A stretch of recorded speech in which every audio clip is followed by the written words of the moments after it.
අයිබෝන් සුබ දවසක්.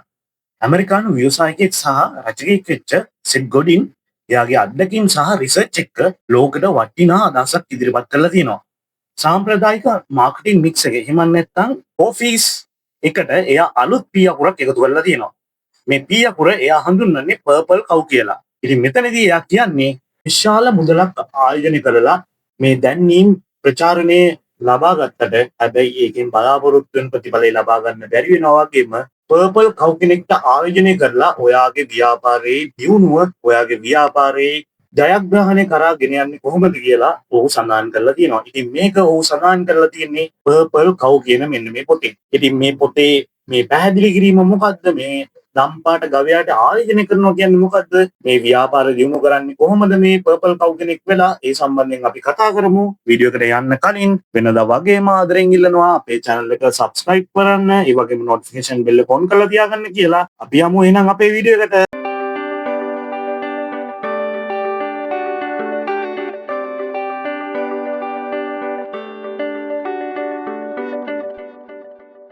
මුලින්ම මේ පොතේ තියෙන මේ කතාව මම ඔයාලට සරලව පැහැදිලි කරන්නම්. ඔයා හිතන්න ඔයා පාරක යනකොට එහෙම නැත්නම් කුබ්‍රග්ගාවින් යනකොට ඔයා දකිනවා කළු පාට, සුදු පාට, දුඹුරු පාට, ඒ වගේම එහෙම නැත්නම් මේ කලර්ස් ඔක්කොම මික්ස් වෙච්ච ගවරංචුවක් ඉන්නවා. ඉතින් ඔයා මෙතනදී ගන්න ඇක්ෂන් එක මොකද්ද? හරියටම හරි. ඔයාට ඒක වැඩි ගාණක් නෑ වගේම ඔයා ඒ ගැන වැඩි ගණන් ගන්නේ නෑ. නමුත් ඔයා හිතන්න ඔය රංචුව ඇතුලේ ඉන්නවා කියලා දම්පාට ගවයෙක් අන්න එතකොට ඔයා නැවතිලා ඒ දිහා බලනවා නේද? මේක කොහොමද උනේ? මේක උපතින් ඇවිල්ලාද පාට ගාලාද යන කුතුහලය ඔයා තුළ ඇති වෙනවා. ඒ වගේම ඔයා මේක පර්පල් කව්ව ෆොටෝ ගහගෙන ඔයා අනිත් අයටත් ඒ කියන්නේ ඔයාගේ හිතවතුන්ටත් මේක ප්‍රචාරය කරනවා. ඔවුන් මේ දේ විශ්වාස කරන්නේ නැති නිසා ඔයා ඒ ෆොටෝ වලින් ඔවුන්ට මේ දේ ඔප්පු කරන්න උත්සාහ කරනවා. ඉතින් මෙන්න මේ දේ තමයි ඔහු මේකෙන් ප්‍රකාශ කරන්නේ. කොහොමද මේ පර්පල් කව් දැකපු මිනිසයා ඒක ප්‍රචාරය කරපු විදිහටම තමා ඔයාගේ ව්‍යාපාරයක් බාණ්ඩත් ප්‍රචාරය කරන්න ඕනි කියන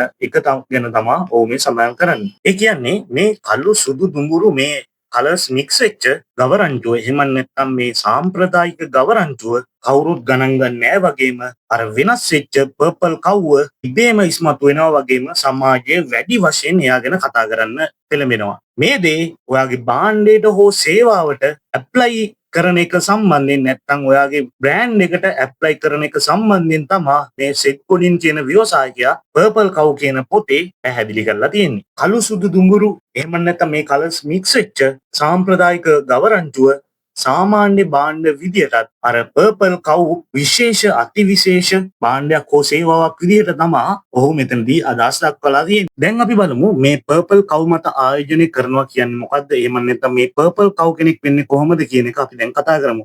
මුලින්ම විශාල මුදලක් වැය කරලා ඔයාගේ භාණ්ඩය හෝ සේවාව ප්‍රවර්ධනය කරලා මාස් මීඩියා වල එහෙම නැත්නම් විවිධ ප්‍රවර්ධන ක්‍රම මගින් ප්‍රොමෝට් කරාට ඇත්තට මේක ටාගට් ඕඩියන්ස් එකට වැඩිය අනවශ්‍ය ඕඩියන්ස් එකට යෑමේ සම්භාවිතාවය වැඩිවීම නිසා මේක අවශ්‍ය අයට හඳුන්වා දීමේ ප්‍රවෘත්ති නිවුස් එක දෙන්න අවශ්‍ය මුදල් නැති වෙනවා කියලා. මේ දේ මගින් ඔයා බලාපොරොත්තු වෙච්ච ප්‍රතිඵලයේ රිසල්ට් එක ගන්න බැරි වෙනවා කියලා ඔහු කියනවා. ඒ වගේම ඔයා මේ බලාපොරොත්තු වෙන රිසල්ට් එක ඕගනිකලිම ගන්න පර්පල් කව් කියන සංකල්පය ඔහු හඳුන්වලා දීලා තියෙනවා. මෙතනදී ඔහු මේ ඇඩ්වර්ටයිස්මන්ට් දැන් අභාවයට යනවා වගේම ඇඩ්වර්ටයිස්මන්ට් වල අවධි තුනක් තියෙනවා කියලා එයා කියනවා. before advertisement, during advertisement සහ after advertisement කියලා. before advertisement කියන්නේ ඔයාට ටාගට් ලොකේෂන් එකක් තියෙනවා. ටාගට් ලොකේෂන් එකට ඔයාගේ ප්‍රොස්පෙක්ට් එහෙම නැත්නම් ඔයාගේ ෆියුචර් කස්ටමර් ඇවිල්ලා ඔයාගේ භාණ්ඩය ගැන හෝ සේවාව ගැන දැනුවත් වෙලා ඔයාගේ භාණ්ඩය හෝ සේවාව මිලදී ගන්නවා. මෙතනදී මැජිකල් එහෙම නැත්නම් වැදගත්ම පොයින්ට් එක තමයි word of mouth කියන්නේ. කට වචනෙන් තමයි කස්ටමර් මේ භාණ්ඩය හෝ සේවාව මිලදී ගන්න. දෙවෙනි එක තමයි during advertisement කියන්නේ. during advertisement එකේ වෙන්නේ හර සංඛ්‍යාවක්. advertisement budget එක වැඩි කරනවා. ව්‍යාපාරයේ භාණ්ඩය හෝ සේවාව මගින් ලැබෙන ආදායම ඊට සමානුපාතිකව වැඩි වෙනවා. ඉතින් after advertisement එකේ තමයි අපේ මේ purple cow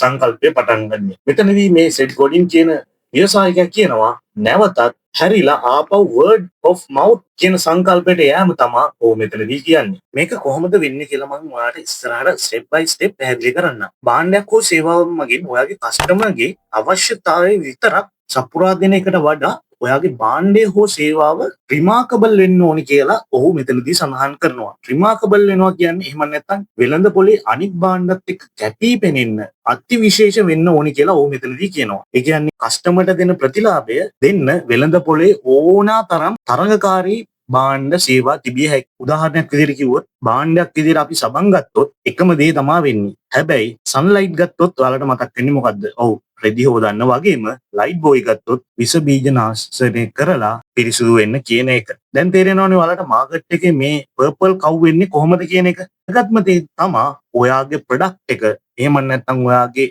සර්විස් එක රිමාකබල් වෙන්න ඕනේ කියන එක. එහෙම නැත්නම් කැපී පෙනෙන්න විශේෂ අති විශේෂ වෙන්න ඕනේ කියන එක.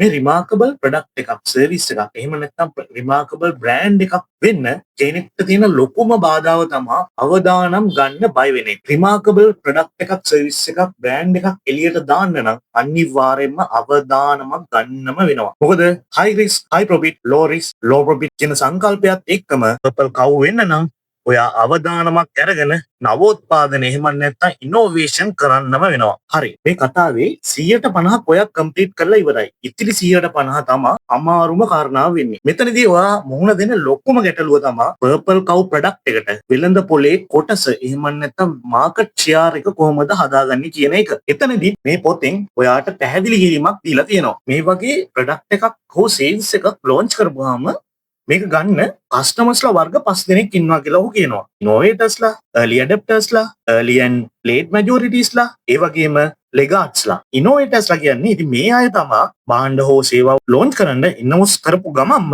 මිලදී ගන්න බලාගෙන ඉන්න අය. උදාහරණයක් කිව්වොත් එහෙම අපි හිතමු ෆිල්ම් එකක් රිලීස් කරනවා කියලා. ඉතින් මේ ෆිල්ම් එක රිලීස් කරන්න කලින්ම ටිකට් බුක් කරගෙන ඉවරයි. මේ වගේ එකක් තමයි මේ ඉනෝවේටර්ස්ලා අදහස් කරන්නේ. මොකද මෙයාලා අලුත් දේවල් එක්ස්පීරියන්ස් කරන්න කැමති වගේම මෙයාලා තමයි මේක ප්‍රොඩක්ට් එකක් එන්නත් කලින් මේ භාණ්ඩය හෝ සේවාව මිලදී ගැනීමට බලාගෙන ඉන්නේ. දෙවනි කණ්ඩායම තමයි early adoptersලා කියන්නේ. මෙයාලා භාණ්ඩයක් හෝ සේවාවක් නිකුත් වුණාම මනින්ම භාණ්ඩය හෝ සේවාවක් ගන්න බලාගෙන ඉන්න අය. ඒ කියන්නේ මෙයාලට මේ භාණ්ඩෙන් හෝ සේවාවෙන් වශයෙන්ම මෙයාලට ප්‍රතිලාභයක් තියෙනවා. ඉතින් ඒක නිසා තමයි මෙයාලා මේ භාණ්ඩය හෝ සේවාව ලොන්ච් කරාට පස්සේ මිලදී ගන්න බලාගෙන ඉන්නේ. උදාහරණයක් මම උඩින් කිව්ව ෆිල්ම් එක රිලීස් කරන එක ගත්තොත් එහෙම දැන් අපි හිතමු ඉතිහාසය සම්බන්ධව ෆිල්ම් එකක් රිලීස් වුණා කියලා. ඉතිහාසය සම්බන්ධව පොත් ලියන අය, විචාර ලියන අය, ඒ වගේම YouTube ප්‍රීවියු කරන අය මේක බලන්න මුලින්ම ඉදිරිපත් වෙනවා. මේකෙන් වාසියක් එහෙම නැත්නම් ප්‍රතිලාභයක් තියෙන නිසා තමයි ඒක මිලදී ගන්න යාලා පෙළඹෙන්නේ. තුන්වෙනි සහ හතරවෙනි කාණ්ඩය තමයි early සහ late majorities කියන්නේ. මේ කොටාසේ තමයි මේ වෙළඳ පොලේ වැඩිපුරම ඉන්නේ. මේ early adoptersලා සහ innovatorslage අත්දැකීම ඇහෙන කතා ඒ වගේ මෙයාලා කියන කතාත් එක්ක තමයි මෙයාලා පෙළඹෙන්නේ මේ භාණ්ඩය හෝ සේවාව මිලදී ගන්න. ඊළඟ කණ්ඩායම එහෙම නැත්නම් පස්වෙනි කණ්ඩායම තමයි ලෙගාට්ස්ලා කියන්නේ. මෙයාලා හරි විශේෂ කට්ටියක්. මෙයාලා අපි හිතමු භාණ්ඩයක් හෝ සේවාවක් ලොන්ච් වුණාට පස්සේ මෙයාලට අවශ්‍ය නැහැ මේ භාණ්ඩය හෝ සේවාව මිලදී ගන්න. මෙයාලා කියන්නේ